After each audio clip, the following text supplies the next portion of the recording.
శ్రీ గురుభ్యో నమః. శ్రీ మహాగణపతే నమః. జూన్ నెలలో 1 నుంచి 30 తారీఖు వరకు చంద్రమాన నడుసరించి గోచార రీత్యా ద్వాదశ రాశుల వారికి ఎలా ఉండబోతుంది అనేది చూద్దాం. ముందుగా మేషరాశి. మేషరాశి వారికి వచ్చేటప్పటికి వృషభంలో రవి, శుక్రుడు మరియు అదేవిధంగా రవితో పాటు శుక్రుడు, బుధుడు, శుక్రుడు కలిసి ఉన్నారన్నమాట. అంటే 3 గ్రహాలు కలిసి ఉన్నాయి. గురువు కూడా ధనస్థానంలో ఉన్నాడు. రాబోతున్నటువంటి జూన్ నెలలో వచ్చేటప్పటికి ధనస్థానంలో ఉన్నటువంటి రవి వచ్చేటప్పటికి 15వ తారీఖున తృతీయంలోకి మారబోతున్నాడు. తద్వారా వచ్చేటప్పటికి మేషరాశి వారికి అనుకూలమైనటువంటి ఫలితాలుగా రాబోతున్నాయి. ఎప్పటి నుంచి అంటే మొదటి 15 రోజులు కొద్ది కష్టకాలకంగానే ఉంటుంది.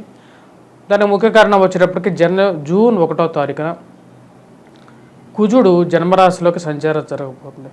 కుజుడు ఎప్పుడైతే జన్మరాశిలోకి సంచారం చేస్తాడో ఆరోగ్యపరంగా కొన్ని తలకాయ నొప్పులు అనేది రావడం జరుగుతుంది. రక్త సంబంధితమైనటువంటి వ్యాధులు కానీ, అధికమైనటువంటి కోపాన్ని కానీ ఎక్కువగా ఇవ్వగలుగుతాడు. వైవాహిక జీవితంలో కూడా చిన్న చిన్న మనస్పర్ధలు గురి చేసే విధంగా ఉంటాడు. కానీ జూన్ 15వ తారీఖు తర్వాత నుంచి ఎప్పుడైతే రవి తృతీయంలోకి మారబోతున్నాడో 14వ తారీఖున వచ్చేటప్పటికి బుధుడు మారబోతున్నాడు. అదేవిధంగా శుక్రుడు 12వ తారీఖున మారబోతున్నాడు అన్నమాట. అంటే మిథునంలోకి మారబోతున్నటువంటి ఈ 3 గ్రహాలు ఈ మేషరాశి వారికి వచ్చేటప్పటికి అధికమైనటువంటి ధన సంబంధితమైనటువంటి విషయాల్లో అనుకూలతని, ఉద్యోగ సంబంధితమైనటువంటి ప్రయత్నాల్లో అనుకూలతని ఇవ్వగలుగుతాయి. కానీ మొదటి 15 రోజుల మటుకు కొద్దిగా కష్టకాలకంగానే ఉంటుంది. ఎందుకంటే జన్మరాశిలోకి జూన్ 1వ తారీఖున వచ్చేటప్పటికి కుజగ్రహ సంచారం జరుగుతుంది. కుజుడు ఎప్పుడైతే జన్మరాశిలోకి సంచారం చేస్తాడో కొంచెం ప్రాబ్లమాటిక్ సిచ్యువేషన్. ఎందుకంటే కుజుడికి కూడా వచ్చేటప్పటికి త్రిపాద దృష్టి అంటారన్నమాట. అంటే కుజుడు తన జన్మరాశిలో సంచారం చేసేటప్పుడు చతుర్థాన్ని, అష్టమాన్ని చూస్తాడన్నమాట. ఆ చతుర్థాన్ని చూసినప్పుడు సెల్ఫ్ డ్రైవింగ్ విషయాల్లో చాలా జాగ్రత్తగా ఉండాలి. తల్లిగారి ఆరోగ్య సంబంధితమైన విషయాల్లో కానీ, గృహవాహన కొనుగోలు సంబంధితమైన విషయాల్లో కానీ కోపాన్ని కొంచెం కంట్రోలింగ్గా ఉండాలన్నమాట మొదటి 15 రోజులు. ఎందుకంటే మేషరాశి వారికి ధనస్థానంలో గురువు సంచారం జరగటం అనేది అనుకూలమైనటువంటి ఫలితాలు ఎక్కువగా ఇస్తుంది. ఎందుకంటే గోచర రీత్యా కూడా అనుకూలమైనటువంటి కమాయి. కాకపోతే ఈ నెలలో కొంచెం కుజుడు సరైనటువంటి స్థితిలో లేడు కాబట్టి కొంచెం జాగ్రత్తగా ఉండాలి. ఎప్పుడైతే ఈ రాశి వారికి గురువు ధనస్థానంలో రాబోతున్నటువంటి 15వ తారీఖు రవితో పాటు విడిపోయి వెళ్ళిపోతాడు, అంటే గురువు నుంచి దూరంగా జరుగుతాడు, అప్పటి నుంచి మేషరాశి వారికి ఎక్కువగా పాజిటివ్ రిజల్ట్స్ అనేది రావడం జరుగుతుంది అన్నమాట. ముఖ్యంగా ఫైనాన్షియల్ రొటేషన్స్, స్పెక్యులేషన్స్ అనే విషయాల్లో ఎక్కువగా అనుకూలంగా ఉంటుంది. ఉద్యోగ ప్రయత్న సంబంధితమైన విషయాల్లో కూడా అనుకూలత ఎక్కువ అన్నమాట. ముఖ్యంగా తృతీయంలో సంచారం చేస్తున్నటువంటి రవి వచ్చేటప్పటికి పూర్తి యోగకారకుడు. ఉన్నత స్థాయిలో ఉన్నటువంటి స్త్రీలతో, పురుషులతో సత్సంబంధాలు 15వ తారీఖు తర్వాత ఈ రాశి వారికి ఏర్పడతాయి.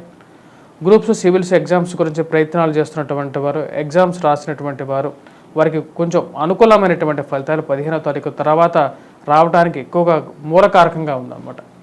అదేవిధంగా విద్యార్థులు ఎవరైతే ఉద్యోగం గురించి ప్రయత్నాలు చేస్తున్నారో వారికి కూడా అనుకూలమైనటువంటి కాలంగానే చెప్పవచ్చు. ఎందుకంటే తృతీయంలో ఉన్నటువంటి రవి, బుధుడు, శుక్రుడు కలిసినటువంటి కాంబినేషన్ అనేది బాగా కలిసి వస్తుంది.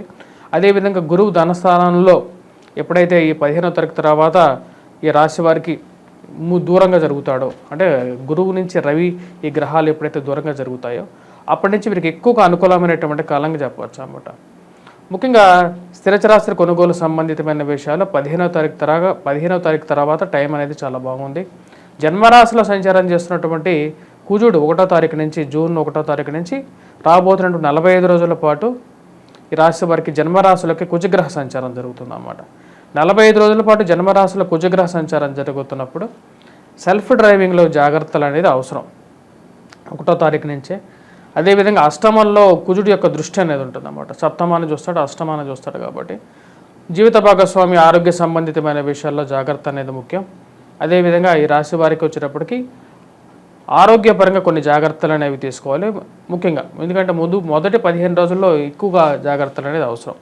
సంతాన సంబంధితమైన విషయాల్లో 15వ తారీఖు తర్వాత కొంచెం ఎక్కువగా అనుకూలమైనటువంటి ఫలితాలు రావడానికి అవకాశంగా గోచరిస్తున్నది. విద్యార్థులకి అనుకూలమైన కాలం కూడా 15వ తారీఖే తర్వాత నుంచి ఎక్కువగా అనుకూలంగా ఉంది.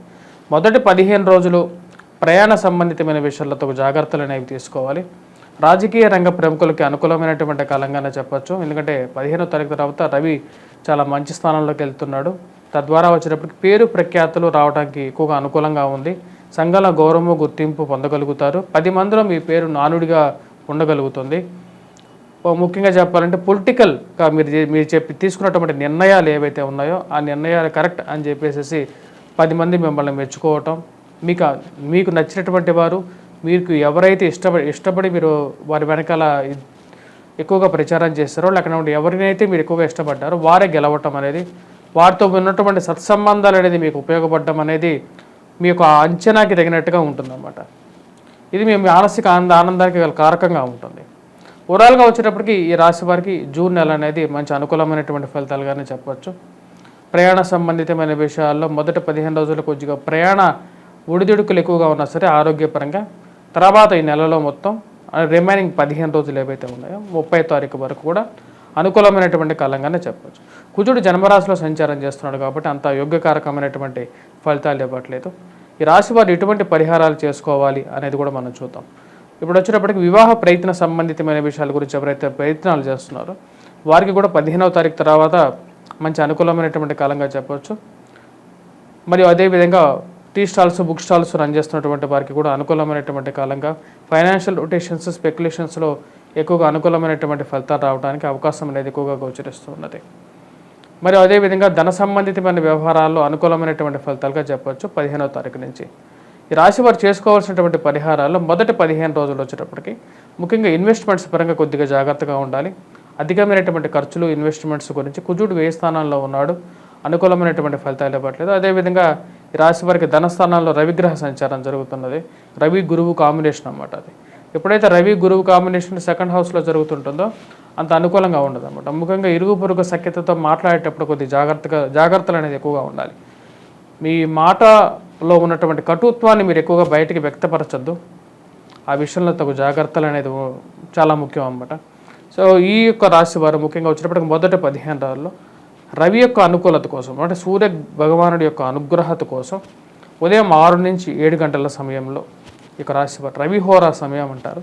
ఆ రవిహోరా సమయంలో వీరు ముఖ్యంగా చేసుకోవాల్సినటువంటి పరిహారం వచ్చినప్పటికీ సూర్యనారాయణ స్వామిని పూజించడం, తామ్ర పాత్రలో అంటే రాగి పాత్రలో సూర్యుడికి అర్ఘ్యాన్ని సమర్పించినట్లయితే అనుకూలమైనటువంటి ఫలితాలు ఎక్కువగా పొందగలుగుతారు. అదేవిధంగా ఆదివారం పూట మొదటి 15 రోజుల్లో మీకు 1-2 ఆదివారాలు అనేవి వస్తాయి కాబట్టి ఆదివారం పూట ఈ యొక్క నియమాన్ని పాటించగలిగితే ఎక్కువగా అనుకూలమైనటువంటి ఫలితాలు పొందడం అనేది జరుగుతుంది. అదేవిధంగా మొదటి 15 రోజుల్లోనే వచ్చినప్పటికీ కుజుడు కూడా జన్మరాశిలోకి రాబోతున్నాడు అన్నమాట. జన్మరాశిలోకి రాబోతున్నటువంటి కుజుడు వచ్చేటప్పటికి కొన్ని కష్ట నష్టాన్ని కూడా కలిగిస్తాడు కాబట్టి ఈ రాశి వారు కుజగ్రహ అనుకూలత కోసం కుజాష్టకాన్ని పఠించడం, కుజగ్రహ కవచాన్ని పఠించడం, అదేవిధంగా ఎర్రటి వస్త్రాన్ని వీరు మంగళవారం పూట ఎవరికైనా దానం ఇవ్వటం కానీ ధరించడం కానీ ఎక్కువగా అనుకూలమైనటువంటి ఫలితాలు వీరు పొందడం అనేది జరుగుతుందన్నమాట. స్వస్తి.